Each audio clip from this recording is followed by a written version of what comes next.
In 2025 and 2026, the United States executed two massive military operations. In the Caribbean, Operation Southern Spear was officially launched to combat narco-terrorism. Across the globe, Project Freedom positioned carrier strike groups to protect commercial shipping routes. Look closely at the tactical execution of Southern Spear. Instead of standard law enforcement raids, the military bypassed international extradition entirely, enforcing aggressive naval quarantines and seizing Venezuelan oil shipments directly. Across the world, Project Freedom followed a similar pattern. What started under the banner of freedom of navigation rapidly escalated into a devastating naval blockade of the Strait of Hormuz, triggering immediate global energy shocks. While these missions are framed as humanitarian or defensive, a look at the geography of these deployments reveals a consistent overlap between military force and the precise locations of essential global resources.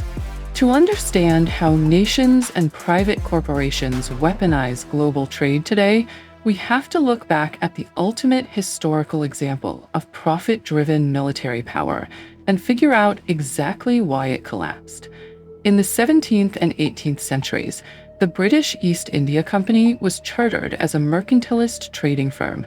It eventually grew into a publicly traded corporation, legally granted the sovereign right to wage war.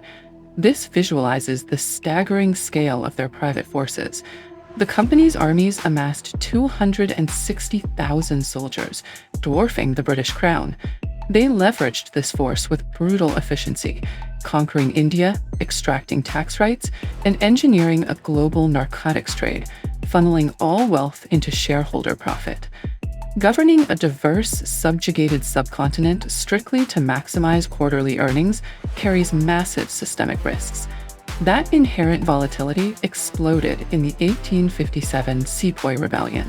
Driven by extreme taxation, cultural ignorance, and deteriorating service conditions for the local troops, the company's own military apparatus nearly destroyed it. The British government stepped in immediately. By 1858, Parliament liquidated the East India Company entirely, stripping its administrative powers and absorbing its massive military apparatus directly into the state. This nationalization served as a strategic financial correction. By absorbing the company's debts and armies, the British state socialized the immense risks and costs of military occupation, ensuring the extractive economic benefits for the capital class remained stable.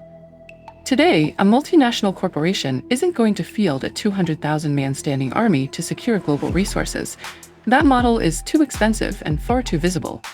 Instead, we see the evolution of a highly localized ground game, the specialized surgical deployment of private military companies.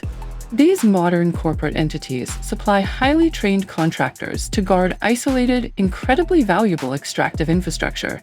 Think remote oil wells, sprawling desert pipelines, and massive mining operations situated in the middle of geopolitically unstable regions. For a modern corporation, the advantage is obvious.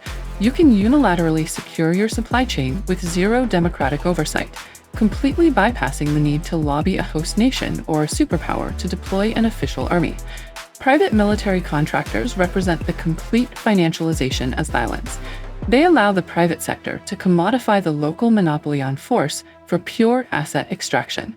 If unaccountable private contractors lock down the local extraction points, who protects the massive, vulnerable global transit networks once those resources actually hit the ocean? That macro-level logistics game falls to the Chokepoint Doctrine, where taxpayer-funded sovereign navies act as the ultimate enforcers of global trade. Our global economy is highly fragile at very specific maritime bottlenecks. Controlling narrow corridors, like the Strait of Malacca shown here, grants immense geopolitical leverage because millions of barrels of oil and cargo are forced through a tiny geographic window. State navies maintain dominance over choke points using highly advanced, taxpayer-funded logistical networks.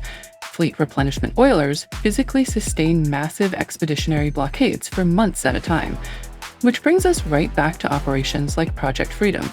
By leaning on the sanitized language of freedom of navigation, a military hegemon can selectively open or close a choke point, legally obscuring a devastating act of economic warfare. Modern state navies essentially operate as the socialized macro enforcers of global commerce. They execute the exact same logistical dominance the East India Company once wielded. Except today, it's funded entirely by the public. The core function of organized violence has persisted since the mercantilist era. It has simply been optimized and split into two distinct tiers. This is a highly sophisticated architecture. Private contractors aggressively lock down the local extraction of wealth, while public navies lock down the global logistics required to sell it. Both pathways feed directly into corporate capital accumulation. The most enduring evolution of military power is entirely rhetorical. Rigid economic imperatives are continually hidden beneath a shifting, acceptable veneer of international law. Whenever massive military assets are deployed, the critical question is rarely what ideology is being defended. The real question is whose capital is being protected.